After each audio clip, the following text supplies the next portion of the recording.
Bem, meus irmãos e irmãs, estamos reunidos mais uma vez no meu canal do YouTube, Hora do Macabeu. Sejam todos bem-vindos, e esse é o canal católico que mais fala a respeito do Apocalipse e também das falsas aparições marianas. Porém, hoje eu não vou falar do Apocalipse, apesar de que eu irei citar aqui alguns textos do Apocalipse. Também não irei falar sobre falsas aparições marianas. Irei fazer aqui uma análise, tá? Se assim, né, eu posso considerar. Irei fazer uma análise a respeito do debate entre o Ariel e o Juan Oliveira. O debate foi lá no canal do pastor César Cavalcante, o tão conhecido pastor César Cavalcante. O tema foi o purgatório e o debate foi muito bom, tá? Principalmente para o lado católico, é claro, tá? Eu não irei fazer aqui um react, porque o debate tem 1 hora e 40 minutos. Acho que o debate poderia ter 3 horas, tá? Porque o tema realmente é um tema que pode ser, né, elevado a 2, 3 horas de debate. Essa é a realidade. Mas algumas coisas aconteceram durante o debate, principalmente, né, com o Juan Oliveira, e o debate acabou terminando de 1 hora e 40. Eu não consigo fazer um react de 1 hora e 40 minutos, então eu irei aqui fazer as minhas considerações e irei elencar 3 pontos. Os 3 pontos principais do debate, apesar de que teve vários pontos ali, né, que eu poderia trazer para analisar, mas esses são os 3 principais pontos. O debate foi muito bom, principalmente para o lado católico. O Ariel está de parabéns. Ele realmente tem uma narrativa, né? Ele se prepara. É importante isso, tá, gente? Se preparar, conhecer o campo adversário, sabe? Conhecer o inimigo. E ele também, né? Ele tem uma oratória muito boa. A voz dele é muito boa também para o debate, e ele pensa rápido. Poucas pessoas fazem isso no debate. Ele pensa muito rápido.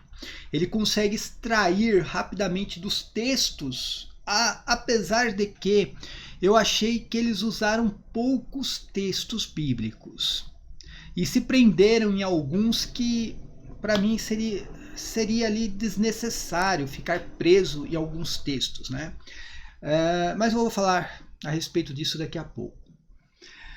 Então, eles usaram poucos textos, porém, né, os poucos textos usados, o Ariel conseguiu extrair o máximo possível desses textos. E isso não é qualquer um que faz, tá, gente?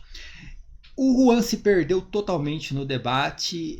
O Juan é aquele protestante clássico, né? Ele acha que decorar versículos bíblicos, principalmente versículos isolados, isso diz que ele é, sei lá, inteligente, conhecedor da palavra de Deus, porque ele decora ali 20 ou 30 versículos isolados. Tem aquela coisa, eu conheço hebraico, eu conheço grego. Gente, nada disso funciona no debate. O importante é você ter ferramentas, tá? A Bíblia, claro, uma boa tradução da Bíblia, um dicionário bíblico bom, um léxico, isso é importante. Sabe, quando entra nessa parada, você sabe falar grego, você sabe falar latim, você sabe falar hebraico, para mim isso é totalmente desnecessário dentro de um debate. Mas é claro que você vai usar essas coisas. Eu também já participei de vários debates, e para tentar, sim, às vezes desmoralizar o seu oponente, você acaba usando essas coisas desnecessárias, mas durante o debate acaba sendo, né, preciso. Vou falar aqui, né, sobre algo que... Vou começar falando sobre isso, tá, gente? Alguns textos bíblicos que eu não vejo ali o purgatório, tá? O catolicismo usa, e quem sou eu para contrariar, né, santos, padres e doutores, principalmente o catecismo, mas que eu realmente acho exagerado ali, sabe? eu acho muito forçado alguns textos, para falar a verdade. Eu vou falar sobre isso daqui a pouco, e foi exatamente esse texto que eles se prenderam muito ali, 30 minutos em cima de algo, a meu ver, desnecessário. Antes de mais nada, se inscreva no canal, aperta no sininho, dá o like no vídeo, gente. Dá o like no vídeo. Deixa um comentário, o que você achou? Eu creio que foi um consenso unânime que o Ariel venceu o debate desde o princípio até o fim, tá? E quando eu falo princípio até o fim, é o Ionos, tá? Eu vou falar sobre isso daqui a pouco. O Ionos ali complicou a vida de todo mundo. O Ariel venceu o debate, gente, desde o início até o fim. Mesmo ali nos momentos que ele dá uma escorregadinha aqui, todo mundo escorrega no debate, às vezes a gente dá uma escorregada ali, uma escorregada aqui e tal, mas o importante não é, né, a escorregada, é como você se levanta depois, né? Então isso é importante. E o Ariel, quando ele dava uma escorregadinha, ele conseguia voltar assim, se levantar, né, muito melhor. E o Juan, eu tenho certeza que o Juan realmente ele reconhece que ele perdeu o debate, tá? E acho que todo protestante também acaba reconhecendo que o Juan perdeu o debate ali, até porque ele precisou até do auxílio do moderador, o pastor César Cavalcante. Então, pessoalzinho, vai sentando o dedo no like. Quem puder contribuir financeiramente com o canal, o Pix do meu canal tá aqui, ó, crismacabeus@gmail.com, ou através do clube de membros. Tem lá 3 opções, de R$ 1,99, R$ 4,99 e R$ 7,99. Escolha uma opção e seja feliz. E dando os parabéns aqui, agradecendo todo mundo que comprou os números da rifa, tá? Acabou, esgotou, a rifa tá fechada e se Deus quiser na próxima semana a gente já faz o sorteio. Agradeço de coração mesmo, pode ter certeza que esse dinheiro vai ajudar e muito, muito mesmo a família que a Thalita Kundo, né, tá auxiliando. Então, de coração, só agradecer a todos vocês. Agora vamos lá, gente, eu não vou fazer o react, vou expor aqui as minhas... Vou expor aqui a minha análise, tá? E fazer as considerações. Então, eu acho que o debate começou bem, tá? O Ariel foi ali, já expôs, logo de cara ali, matou a charada do purgatório, né? Trazendo o texto da carta de São João, onde São João diz que nem todo o pecado, não são todos os pecados que levam à morte, tá? Então, enfim, alguns pecados... tá? Eles levam à morte, esses são os pecados mortais. Outros pecados não, que são os pecados veniais, tá? A questão é, todo pecado ele causa o quê? Um dano, tá? Desculpa aí, gente, que tá tão calor, sério mesmo, gente. Aqui em Curitiba tá um calor infernal. Eu estou tendo que fazer o vídeo aqui com a janela aberta, né? Então vai pegar algum som de fora aí, alguma moto, caminhão. Peço desculpas para vocês. Todo pecado ele causa um dano na alma da pessoa.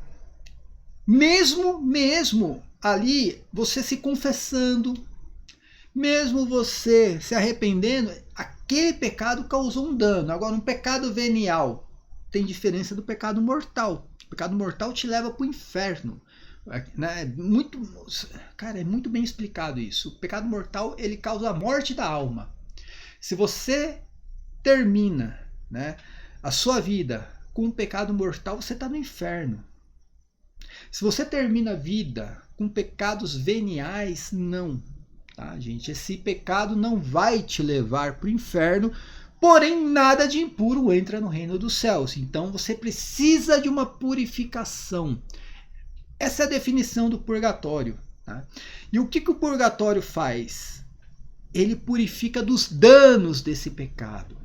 Os danos que esse pecado causou na alma, ele te purifica para que você possa entrar sem mácula alguma no reino dos céus. Não tem terceira opção. Realmente não tem. O protestante ele está certo. Ele fala, não tem céu e inferno. O purgatório é um estado, tá? Não é um lugar. É o estado daqueles que estão no céu. Alguns que são os santos canonizados, alguns vão para o céu direto, outros têm que passar por esta purificação. E tem textos bíblicos, e a meu ver o texto de 1 Coríntios é o principal. Tá?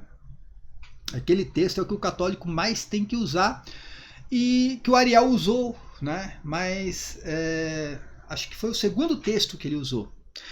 Porém, o Ariel, ele matou ali o purgatório logo de cara, gente. Logo de cara ele deixa o Juan ali, né, bugado. Como é que...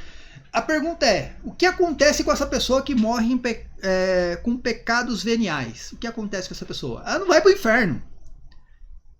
E ela não pode entrar sem uma purificação no reino dos céus. Então buga a cabeça do protestante, que ele vem com aquelas retóricas, mas só é o sangue de Cristo que salva, é o sangue de Cristo que purifica, é sempre aquela retórica, como se o purgatório fosse algo independente, né, de Deus, independente de Cristo. Ou seja, o purgatório tem nada a ver com Deus. Então, sabe, é uma coisa de louco. Então ele vem com aquelas as velhas narrativas protestantes, que já, né, foram derrubadas há muito tempo. Então, aí começa o debate, e eles entraram no texto bíblico, que como eu falei, gente, eu não uso esse texto, tá? Mateus 12, 32. Eu não uso, eu acho um texto muito forçado. Por quê? Porque a definição de aionos não é exatamente o que as pessoas, né, ensinam. O que é um aionos? Aionos é uma era. O que é uma era, gente? Não tem outra definição de era. Sabe, o Juan, ele disse que era, né, que no caso aionos significa eternidade. Cara, desde quando era é uma eternidade? Era um ciclo de tempo, de começo e fim. Por exemplo, lá no Evangelho de São Mateus, isso está no léxico, tá, gente? Você vai lá no léxico, ele vai dar, por exemplo, um exemplo do Evangelho de São Mateus. Quando fala, né,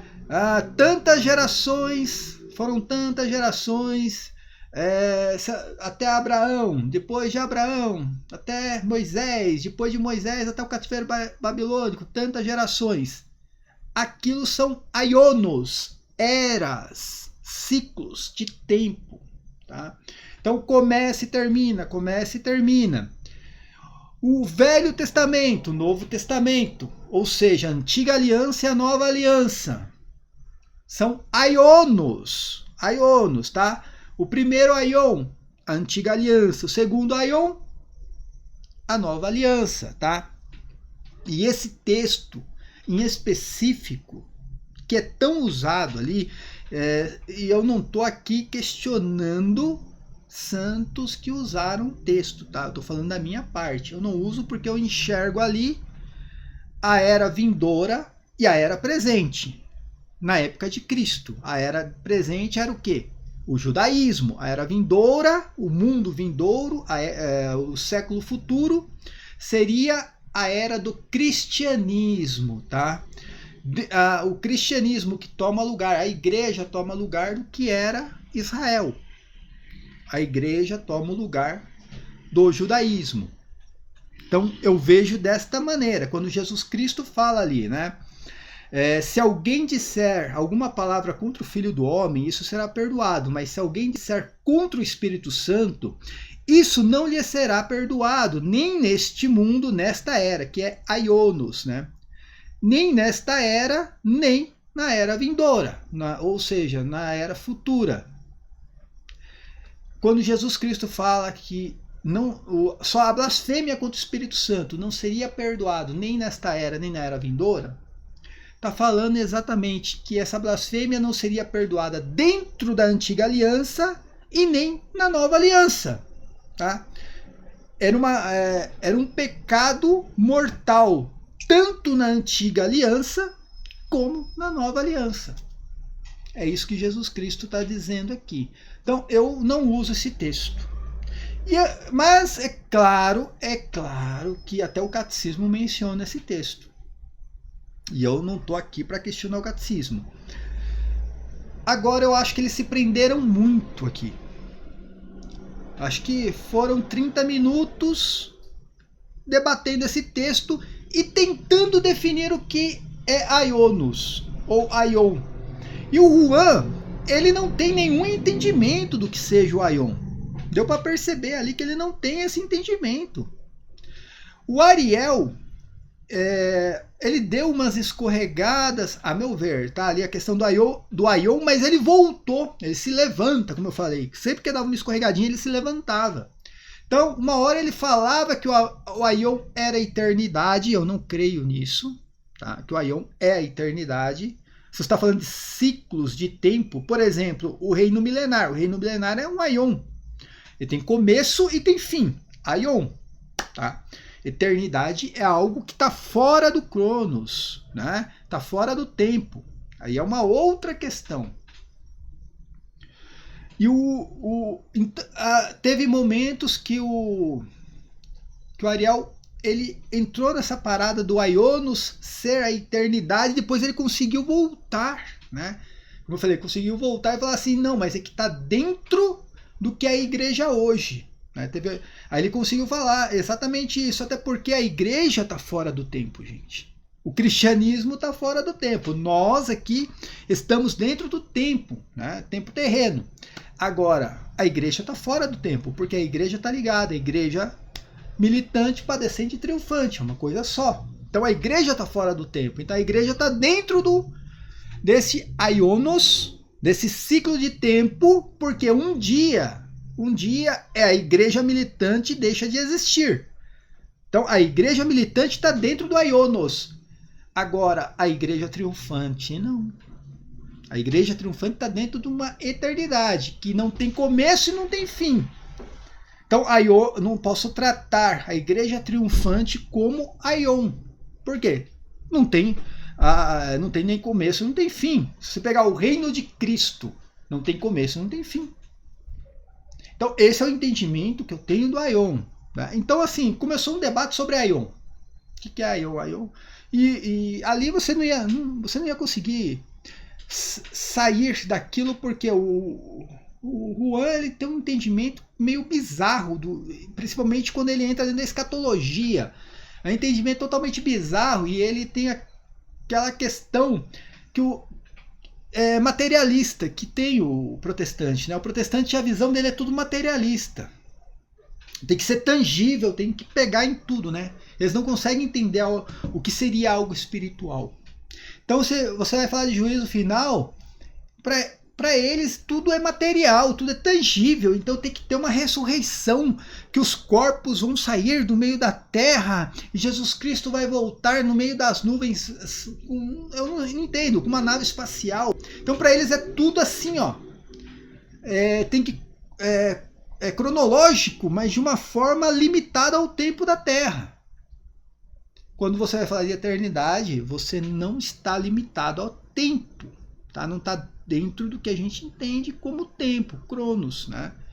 Tanto que São Pedro deixa bem claro isso, né? Para Deus, 1000 anos é como um dia e um dia é como 1000 anos, porque não tem tempo, não tem tempo. Depois que você morre, acabou dia, mês, acabou tudo, cara. Acaba isso. Mas com o protestante, aí é que eu falo, aí se perdeu muito tempo nessa questão do Aionos e esse texto, sendo que o protestante ele nunca vai conseguir entender o que é eternidade, gente. O protestante ele não vai ter esse entendimento, até porque eles esperam, eu vou mostrar daqui a pouco para vocês os 3 trechos do debate que eu vou trazer, a espera, né, do que é um reino para o protestante. A espera dele é mais ou menos o que o vidente de Anguera, né, prega, né, é algo bem material, tá? Então assim, eles ficaram muito tempo nesse texto. Aí quando entrou no texto de 1 Coríntios, cara, que é no capítulo 3, esse é o principal. Ali o Ariel, realmente, ali o Ariel deu assim uma voadora no peito do Juan, deu até dó, né? Até porque o pastor César, né, César Cavalcante, ele até ficou meio calado ali, porque ele viu que não tinha o que fazer, tá? E ali ele deu no peito mesmo do Juan. Aí foi um fatality, né? Só aí teve umas paradas, gente, que eu achei meio chato. Vou ser bem sincero, tá? Vou ser bem sincero. É claro que no debate a gente tem que usar de tudo, até mesmo do ad hominem.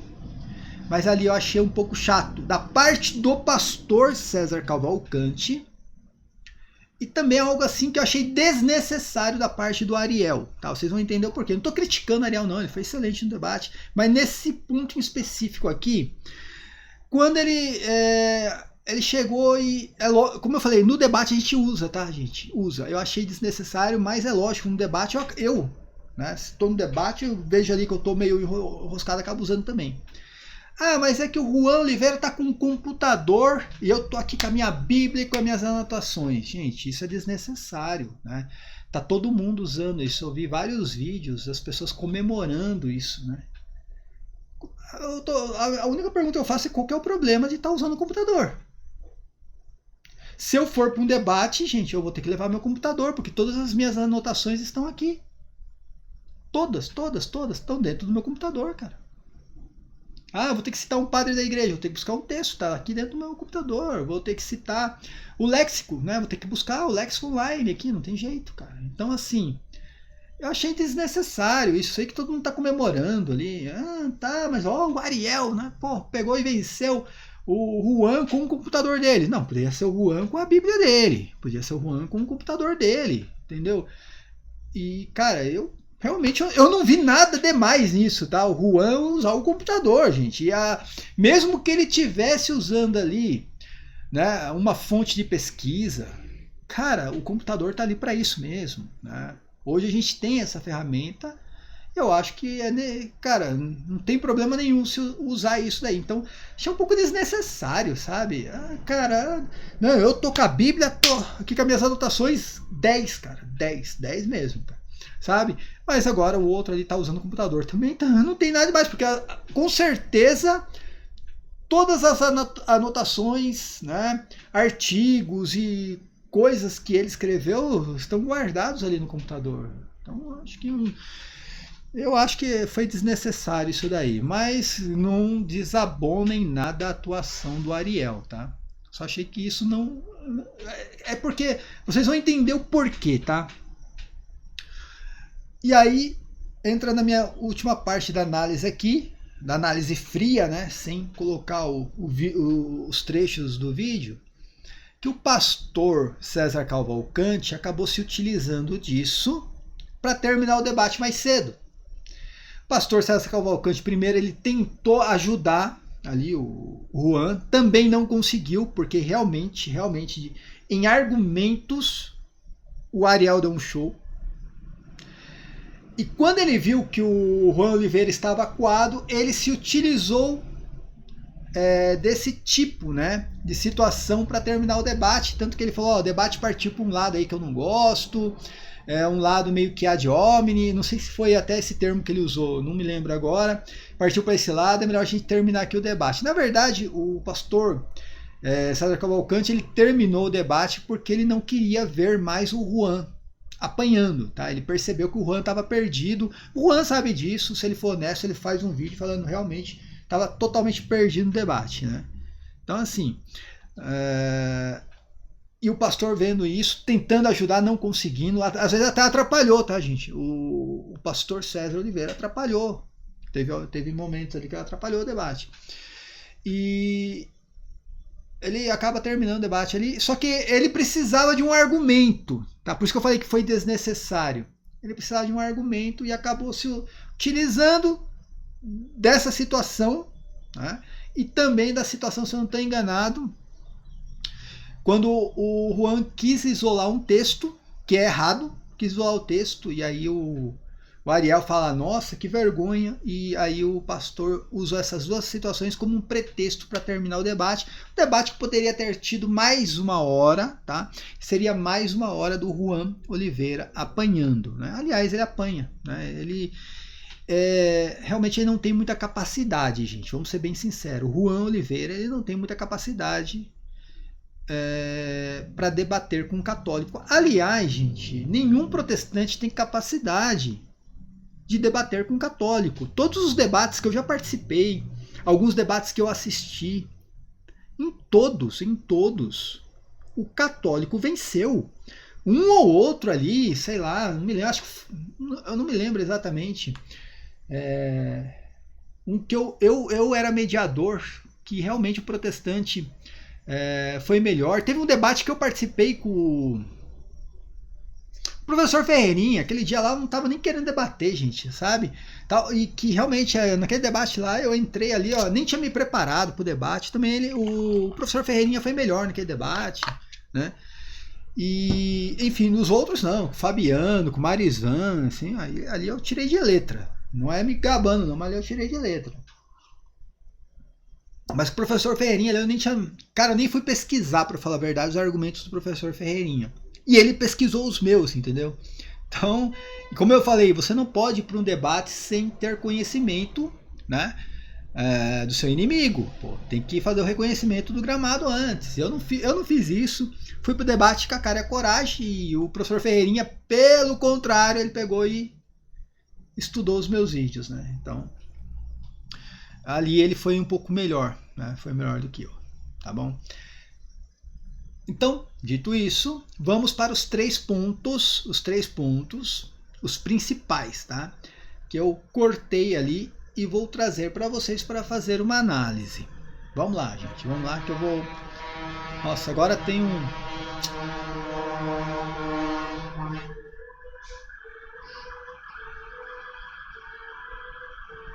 Desculpa aí, gente, passou um caminhão de bombeiro aqui agora e eu não sei o que aconteceu, espero que não tenha acontecido nada grave. Então vamos lá, gente, sem mais delongas. Vamos para o primeiro corte que eu fiz. Vamos lá.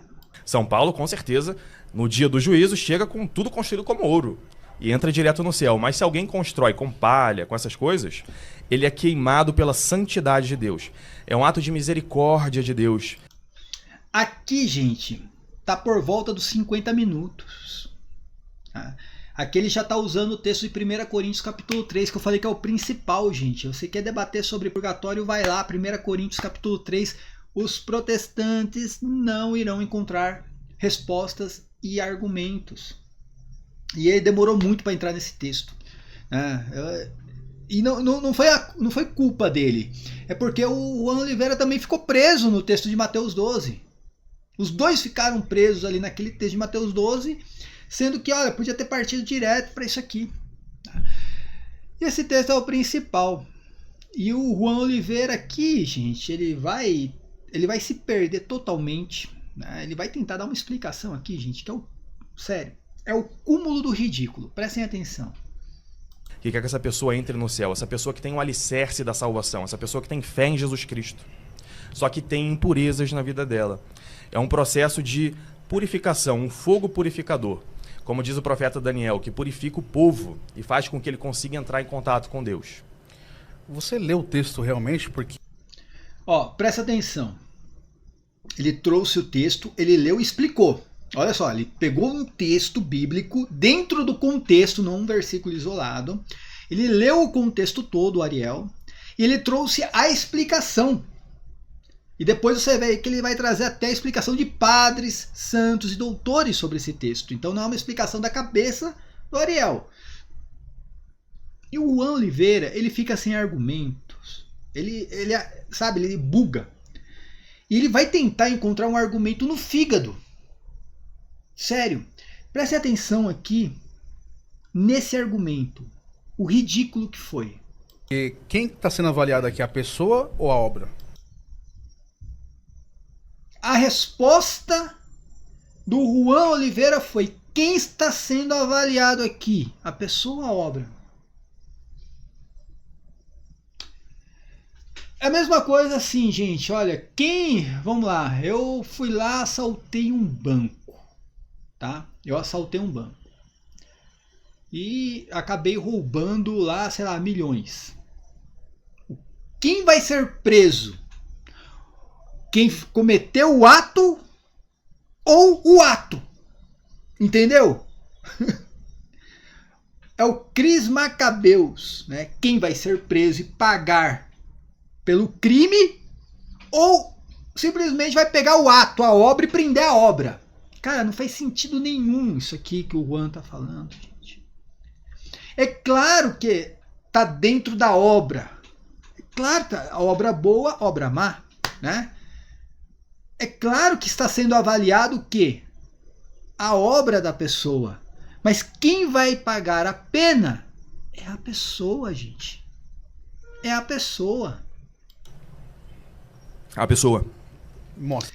E o Ariel, como eu falei, gente, o Ariel aqui, aliás, tanto nessa situação como no debate todo, ele pensa muito rápido, cara. Ele pensa muito rápido e já dá a resposta ali, ó. A pessoa. Cara, nem interessa o que tá no texto, mas a pessoa, né?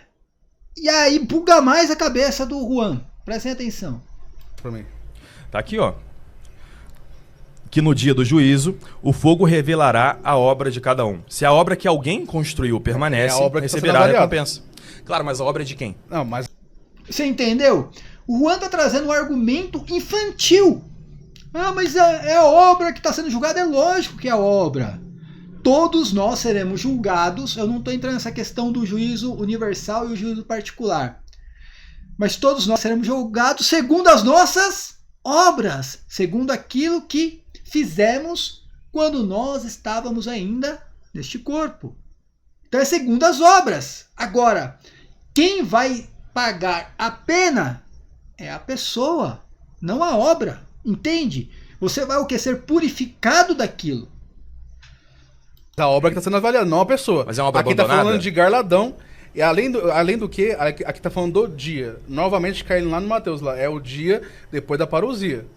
Aí ele entra muito nessa questão escatológica, que ele não entende nada de escatologia. O Juan Oliveira é um zero à esquerda na escatologia. Todo mundo sabe que ele é judaizante.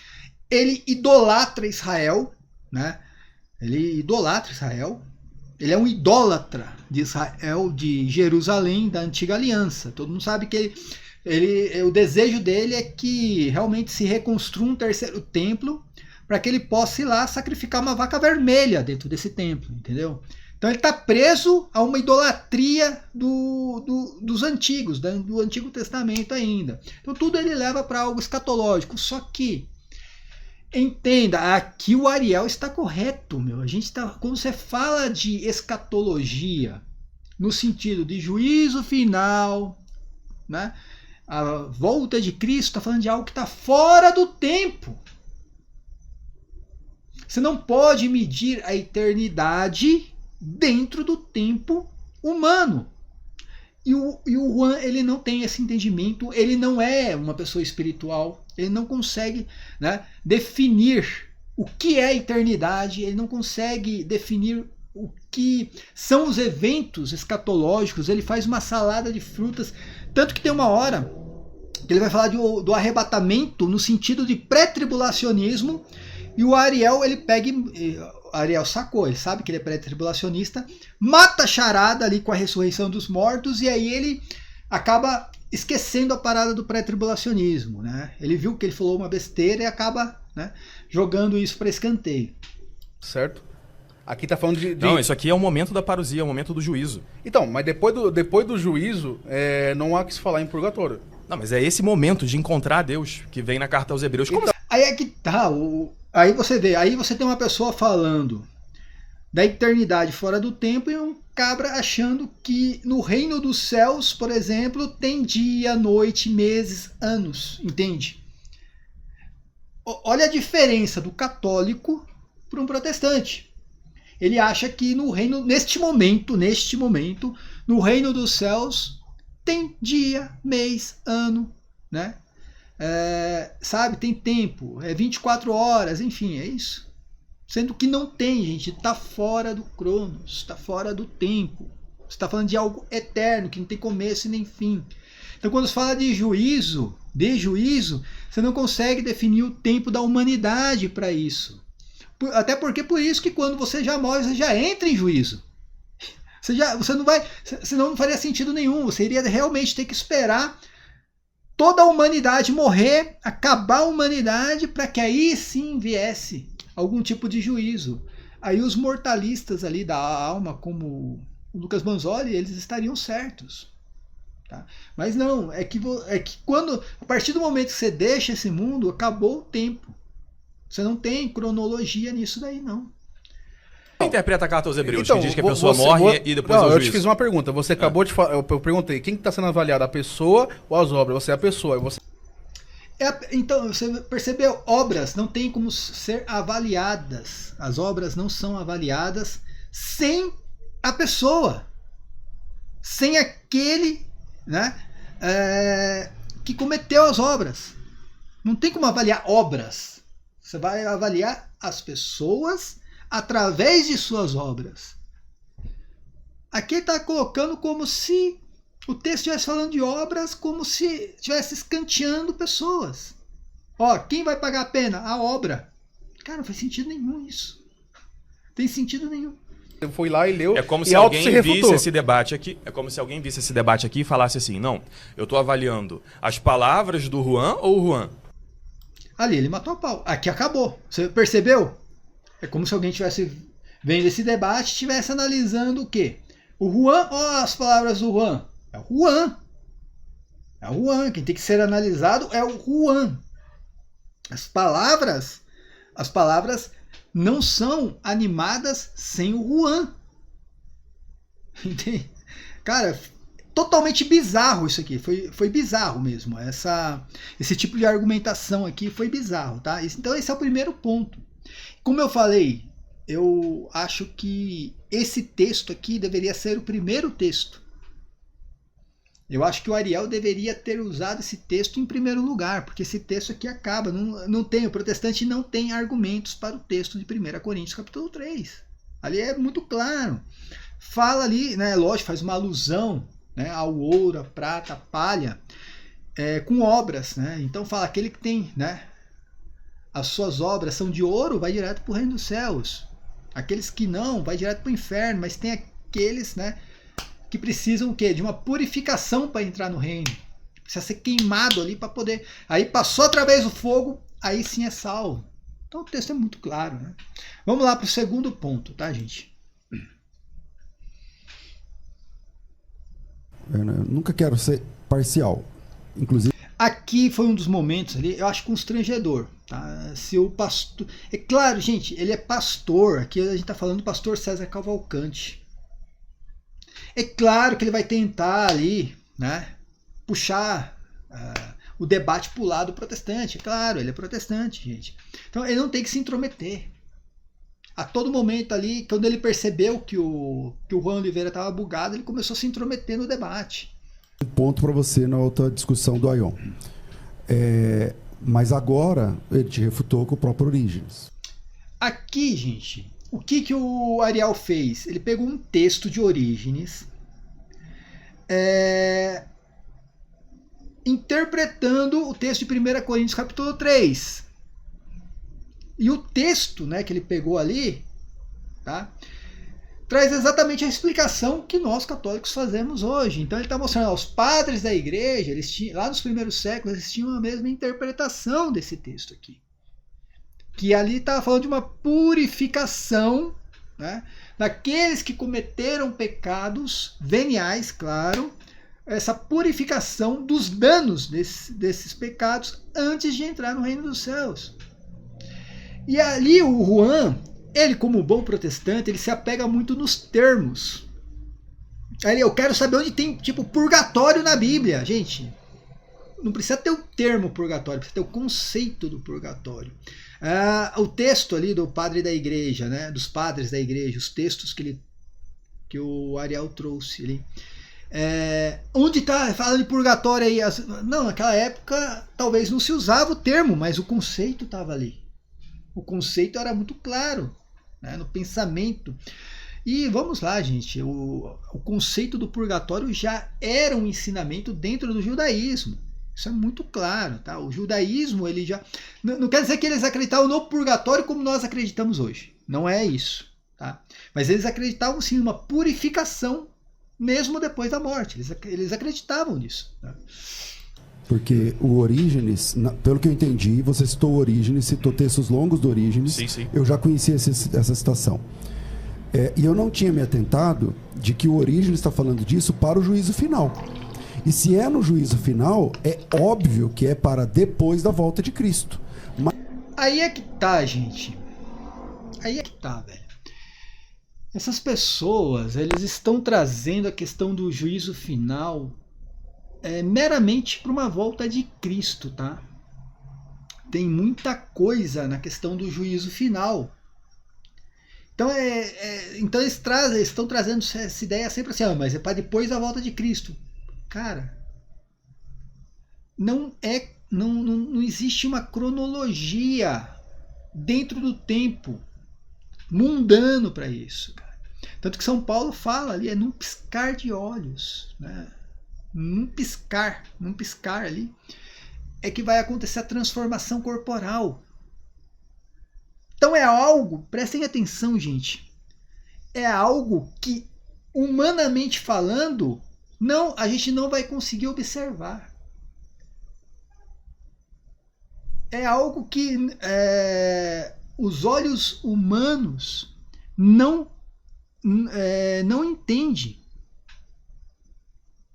Isso é algo muito espiritual, celestial, fora do tempo, né? Então eles trazem toda hora essa questão cronológica de tempo, e não é assim. Mas na sua compreensão durante a volta de Cristo, né?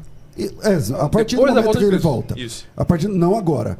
Mas na sua compreensão de Aion, quando você tomba, morre, você já entra nesse purgatório. Só que aqui, o Orígenes, que você citou... Aí é que tá, gente. Só que já a partir do momento, presta atenção, a partir do momento que a pessoa morre, é a definição do Ariel também, né? Ele tá tentando explicar isso. A partir do momento que você morre, você entra no Aion, que eles definiram como eternidade, já entra no processo de juízo.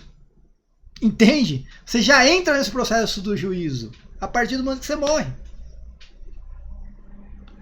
Só que como aí, mas poxa, o juízo é lá no fim dos tempos, cara, para a humanidade, não para quem já está na eternidade. Tá dizendo que isso é no juízo final, então aí você é refutado. É que tudo tem a ver com o Aion de novo, que é o quê? É como é o século futuro. Deixa eu concluir agora. Fazer malabarismo. Deixa eu concluir. Não, está com não é malabarismo, Ariel. porque o tempo é diferente para nós e para quem está na eternidade.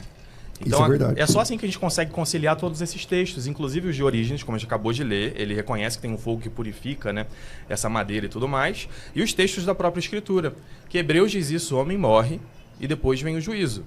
Ou seja, é outro tempo. Mais uma não coisa dá pra gente comparar. Uma coisa deixa eu terminar. Vamos lá, concluir, Ariel. Não dá pra gente cronometrar. Bem, é agora, é depois. É eternidade, a gente não sabe como é isso. Nem um olho viu, nem um ouvido ouviu. A gente não sabe como é. Depois que a pessoa morre, ela já entra em contato com Deus. E morre, vem o juízo. Então é nesse momento que ela é purificada. É o mesmo fogo purificador de Cristo do juízo final, que é a manifestação desse juízo particular, acontece com a pessoa quando ela morre. É o contato dela com Deus. Mas aqui não está falando de juízo particular, está falando de juízo final claramente. O próprio Orígenes te refuta no que você falou. Mas você admite que há uma purificação dessas penas no juízo final? Não, Orígenes que defende isso. Mas você percebeu? Ele está querendo usar o texto de Orígenes para refutar o próprio Ariel. Só que independentemente do que o Juan Oliveira entende de juízo final e eternidade, o texto de Orígenes está falando de um fogo purificador pós-morte. Tá? Quando nós falamos de purificação, nós estamos falando daqueles que cometeram os pecados veniais, não mortais. Tá? Você tentou usar Orígenes para defender um purgatório. Mas o você está Orígenes reconhecendo, não defende isso. Você reconhece que Orígenes defende a purificação da alma após a morte, então. Não, defende no juízo final. Ele defende isso. Mas você está divulgando que ele está falando do juízo imediato quando você morre. Não, ele está falando do juízo final. É que você está pensando em termos desse mundo. Olha lá, de novo Ariel, você está pensando o quê? Neste mundo. E é assim que esse que é o problema. Por isso que eu falei que eles se perderam tanto ali no Aionos, naquele texto de Mateus 12, porque o protestante não entende o que é o celestial, o que é fora do Cronos. O protestante ele não entende isso, gente. Tudo para eles tem que ser material, tem que ser tangível, senão eles não conseguem entender. É bugado isso na mente do protestante, é bugado isso aí. Então não tem que perder tempo com isso, porque senão, cara, você acaba não conseguindo, né, manter o debate no alto nível. Não dá para se perder nisso daí. Tem que já entender o protestante com coisas celestiais, da eternidade. Não adianta debater, eles não entendem. Tá? Tanto que o Lucas Banzoli, por exemplo, ele acredita na mortalidade da alma, porque ele não entende o que é fora do espaço e tempo. Ele não consegue entender isso daí. Né? Não, mas calendário, não tá ano, no próprio texto, não tem pra onde fugir. O próprio Orígenes advoga que esse fogo é somente no momento do juízo final. Ou seja, já aconteceu a ressurreição de Cristo, a parousia. Aí ele tá falando de juízo final como se o juízo final fosse algo de eventos, né? Eventos. E não é assim. Né? É como São Paulo fala. Ó, piscou, acabou. Piscou, já era. Aconteceu, entendeu? É isso daí. Os mortos já foram ressuscitados. E se os mortos foram ressuscitados, o purgatório não tem mais pessoas, porque lá são as pessoas já salvas. É que tudo eles isso têm acontece que ao ser mesmo tempo. ressuscitados. É que aquela questão do purgatório até a ressurreição dos mortos está fora do espaço e tempo. Está fora disso daí. E já faz parte do juízo. Isso aí que ele tá, ou ele entendeu e tá dando uma de João sem braço, ou realmente ali é uma coisa que, né, ele não vai compreender nunca. O purgatório já faz parte disso daí. O purgatório já faz parte. Do purgatório para a ressurreição dos mortos, já está no estado de juízo. É isso que ele não consegue entender. Essa separação que você faz, os corpos são ressuscitados, depois vem o juízo. Não acontece no mesmo tempo. Não acontece ao mesmo tempo.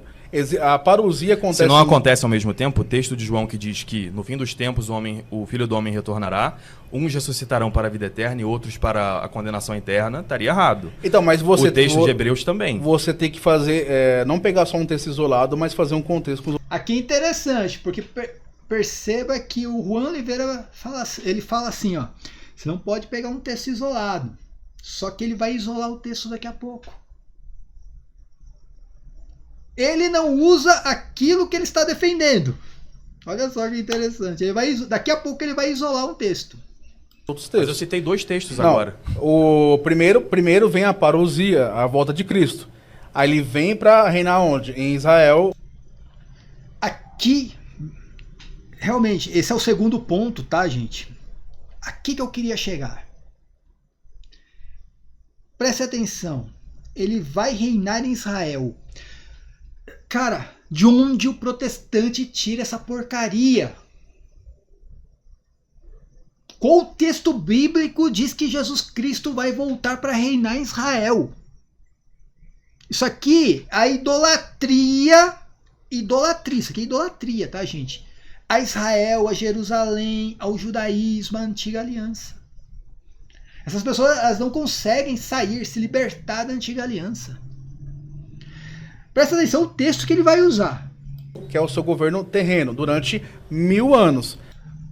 E aqui o Ariel perdeu a chance, meu, de novamente dar no peito do Juan Oliveira. E é porque eu creio que o Ariel não seja preterista, né, gente? Cara, se ele fosse preterista, ele já ia direto no peito do Juan Oliveira, porque ele tá falando sobre o milênio.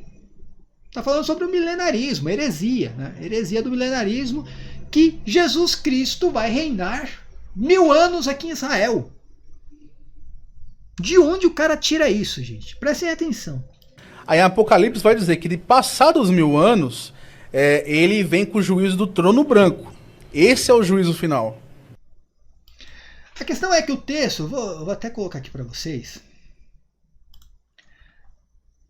Deixa eu mudar a cena. A questão é que o texto, gente, de Apocalipse não diz que Jesus Cristo voltou antes do milênio. Ele voltou para reinar em Israel. O texto do Apocalipse não diz isso. E ali que eu falei, ali eu acho que foi uma escorregadinha, tá? Uma escorregadinha do Ariel que ele não percebeu e podia ter ido com os dois, né? Podia ter dado um brutality ali no nosso amigo Juan. Poxa, o texto é bem claro, gente. Olha, vi o que? Tronos. Tronos. Prestem atenção. Guardem isso aqui. Vi tronos sobre os quais assentaram aqueles que receberam o poder de julgar. Eram almas dos que foram decapitados. Então eram as almas. E aqui acaba com qualquer reino de Cristo neste mundo. Primeiro, aqui não está falando que Cristo voltou para nada. Aqui Jesus... E eu tenho que lembrar que o Ariel ele vai depois mencionar, olha, esse texto aqui, alguns padres da igreja, acho que ele vai mencionar, interpretam como se fosse o nosso tempo, né? Esse reino é o reino dos céus. Ele vai mencionar, só que assim, ele poderia ter frisado isso daqui que eu vou frisar agora. Tá vendo aqui, ó? Eu vi os tronos sobre os quais assentaram aqueles que receberam o poder de julgar. Eram as almas dos que foram decapitados por causa do testemunho de Cristo e da palavra de Deus. Quem são essas pessoas? Vamos lá no Mateus 19. O que fala Jesus Cristo? Então Pedro respondendo, disse-lhe: eis que nós deixamos tudo e te seguimos. Que receberemos? Jesus disse-lhes: em verdade vos digo que vós que me seguistes, quando na regeneração o Filho do Homem se assentar no trono da sua glória, também vós assentareis, olha só, também vós, os 12 ali, ó, os 12, também vós assentareis sobre 12 tronos, para julgar o quê? Dá uma olhada nisso aqui, gente. O que o texto está falando aí? Também vós assentareis sobre 12 tronos, para julgar as 12 tribos de Israel. O que está escrito aqui no Apocalipse 20? Vi também tronos, sobre os quais assentaram aqueles que receberam o poder de julgar. Quem recebeu o poder de julgar? Aqui, ó, os 12 apóstolos. Para julgar. Só que eram as almas dos apóstolos. Não tem corpo aqui. Eram as almas deles. Eles não se dobraram para a fera. Eram as almas. E eles julgaram o quê? As 12 tribos de Israel. Eles julgaram Israel. O mesmo texto vai encontrar onde? Em Lucas capítulo 22. Está aqui, ó. Eu vos destino o reino, como meu pai destinou a mim. Olha o reino aqui, ó. Que reino que é esse daqui, ó? Então vamos lá. O que está escrito aqui? E todos aqueles que não tinham adorado a fera ou sua imagem, que não tinham recebido o sinal na fronte, eles viveram uma vida nova e reinaram com Cristo por 1000 anos. Olha o reino aqui. E em Lucas está falando aqui: eu vos destino o reino como o Pai destinou a mim. Onde que é esse reino? No céu. Para que comais e bebais a minha mesa no meu reino. Onde que é este reino, gente? É em Israel? É em Israel isso aqui? Ou é no reino dos céus? E vos assenteis, né, sobre tronos. De novo aqui, ó, tronos. Aqui, ó. Tronos. Julgando que as 12 tribos de Israel. Novamente. Quem sentou no trono?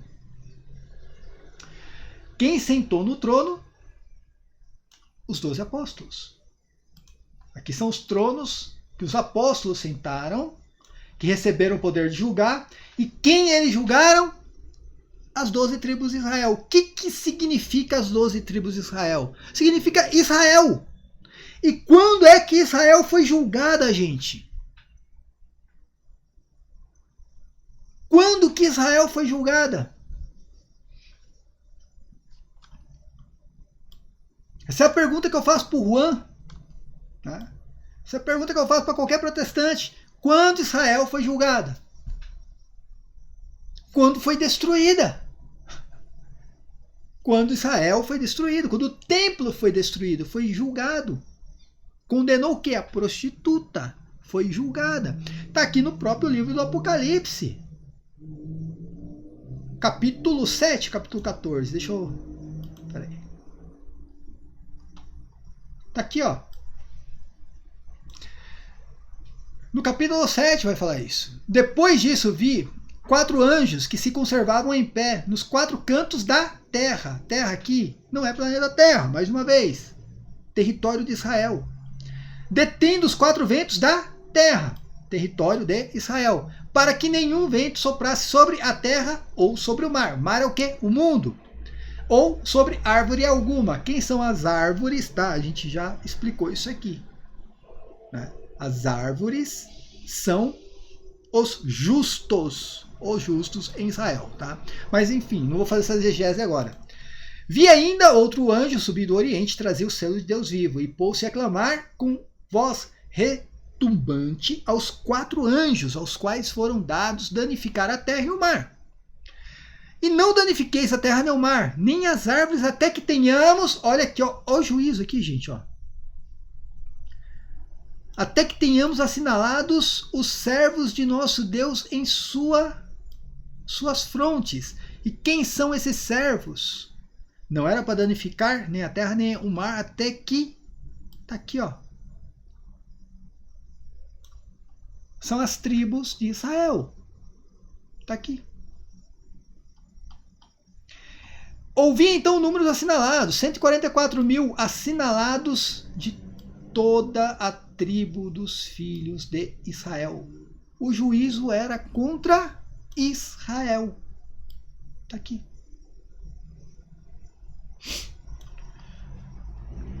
Enfim, eu acho que aqui ele podia, como eu falei, gente,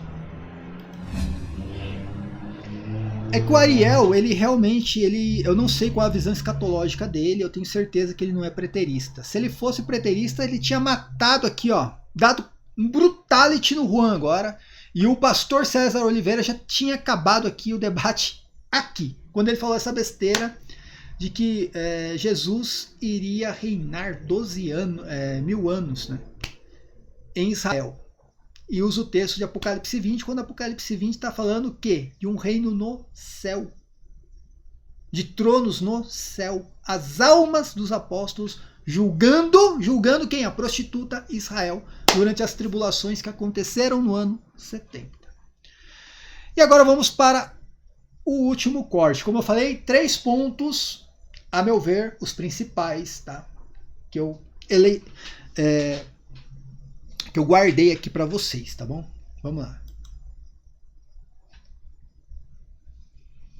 Então, esse tempo inteiro aqui, todo o Sermão da Montanha é falando do reino dos céus. Aqui ele usou um texto muito bom, que é o Sermão da Montanha, que é o texto de Mateus 5. Está lá no 25, 26, em que Jesus Cristo diz assim: entre em acordo sem demora com o teu adversário enquanto estás a caminho com ele, para que o adversário não te entregue ao juiz, o juiz ao oficial de justiça, e seja lançado na prisão. Em verdade vos digo, de modo algum sairá dali, enquanto não pagares o último centavo, tá?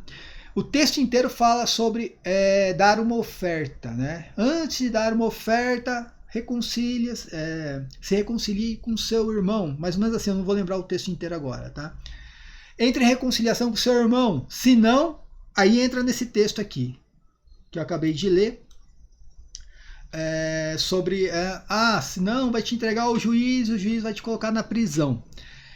Esse texto aqui, gente, faz parte do Sermão da Montanha, onde Jesus Cristo está falando do reino dos céus, desde o primeiro versículo até o último, está falando de reino dos céus, reino dos céus, reino dos céus. E ele faz essa alusão em dar uma oferta e não entrar, né, em acordo com o seu irmão, não pedir perdão, tá, para o seu irmão. Está fazendo uma analogia com isso daqui. E que se você... Não adianta dar uma oferta e não perdoar o irmão, porque senão você vai ser colocado numa prisão e dali dessa prisão você não sairá até que pague o último centavo. Esse texto também é um texto muito bom para explicar o purgatório. Agora, gente, se você pensa que o primeiro trecho que eu cortei foi bizarro, a explicação do Juan aqui, em que ele falou que, olha, ali está sendo queimado e está sendo purificado as obras, não é a pessoa, sabe? Se você achou aquilo bizarro, prestem atenção nisso daqui. Esse é o contexto em que Jesus está falando. Pera aí, Ariel. Você fez um passeio de vários textos que não se conectam com esse daqui. Todos são capítulo 5. Não, então tá bom. Então lê pra mim aqui, Mateus 5, do 24 em diante. Olha, agora há pouco, o Juan Oliveira está falando que não pode isolar texto. Não pode tirar texto do contexto, não pode isolar versículo. Presta atenção no que ele está fazendo aqui agora. Está isolando o texto. Você quer isolar um versículo não em relação ao isolando, capítulo? Você falou sobre os últimos centavos. Você me Mas pediu na o onde contexto. começa essa história? Peraí, você me pediu o contexto. Ariel, eu trouxe o na contexto onde para você. Aí quando você viu que o você contexto... fez Deixa um eu malabarismo no concluir. passeio de- Deixa eu concluir. de texto. Quando você viu que o contexto não te favorece, você pediu para eu isolar o versículo? Não, você não tá isolando o versículo. Você fez um malabarismo com vários textos que não se conecta com esse aqui. Não é malabarismo que eu vim em linha reta. Eu fui falando cada uma das passagens então, antes então e depois... tá bom, então me mostra aqui qual que é o começo da conversa quando se fala dos últimos centavos. O começo da conversa É o versículo 24. Ao ver as multidões, Jesus subiu a montanha e sentou-se. Esse é o começo da Não, conversa. o versículo 24. É quando começa a Você falar. quer isolar o versículo em relação ao contexto, Juan? Que vergonha. Não, você que tá passando vergonha, porque Jesus ele inicia um assunto aqui, pastor, no versículo 24. Mateus 5. Agora vai tentar dar uma explicação sobre esse texto, isolando, né, do resto do Sermão da Montanha. Preste atenção, isso aqui é bizarro, tá, gente? Bizarro. Olha só. 24. Mas aí Quando deixar a tua oferta no altar, antes de deixar, vai primeiro reconciliar com o teu irmão. Então, vai lá, né? Entra de acordo com o seu irmão antes de deixar uma oferta no altar. Presta atenção. Aqui que começa o contexto dessa conversa, que o homem é preso, ele só é solto depois de pagar o último centavo. Você acha que tudo que Jesus falou antes e logo depois não tem conexão com isso? Não, a gente tem assunto que... Aí começou a gaguejar. Presta atenção. O cara vai... O texto é, antes de dar uma oferta, né? Pede perdão ou perdoa o seu irmão. Entra de acordo com o seu irmão. Senão você vai ser levado para o juiz vai te jogar numa prisão. Olha aqui. Jesus ele fala, depois ele começa outro e começa outro. Aqui o contexto desse pessoal que está aqui pagando os últimos centavos começa porque antes de ele dar a oferta no altar, que é uma coisa que acontece na vida terrena. Vida terrena. Ele tem que reconciliar com o seu irmão o mais depressa possível. Muito bem, acho que porque todo se mundo ele não já... reconciliar, o irmão dele vai levar ele ao juiz e o juiz vai prendê-lo, até ele só sai de lá quando pagar o último centavo. Juan Oliveira. Eu vou fazer uma pergunta aqui, gente. Se isso chegar até o Juan, gostaria muito que ele respondesse. Sendo agora, no nosso tempo, na nossa era agora, ou na época de Jesus Cristo. Vamos lá. Levando em consideração que esse texto aí não tem nada de espiritual, ele não está falando do reino dos céus, está falando de algo terreno. Terreno, como vocês gostam de falar. Para mim é mundano. Tanto na época de Cristo como na época atual. Quem vai ser preso porque deu uma oferta no altar? Quem vai ser preso, tá, gente? Tá? Tô falando da situação do país hoje, que hoje em dia, né, inocente é preso aqui e bandido fica solto. Mas tô falando aqui no contexto geral. Quem é que vai ser preso porque deu uma oferta no altar e não perdoou o irmão? Ou não pediu perdão pro irmão? Quem que prende, velho? Sério. Na época de Cristo. Vamos lá para a época de Cristo. Vamos falar do Sinédrio lá, né? Quem iria prender alguém na época de Cristo?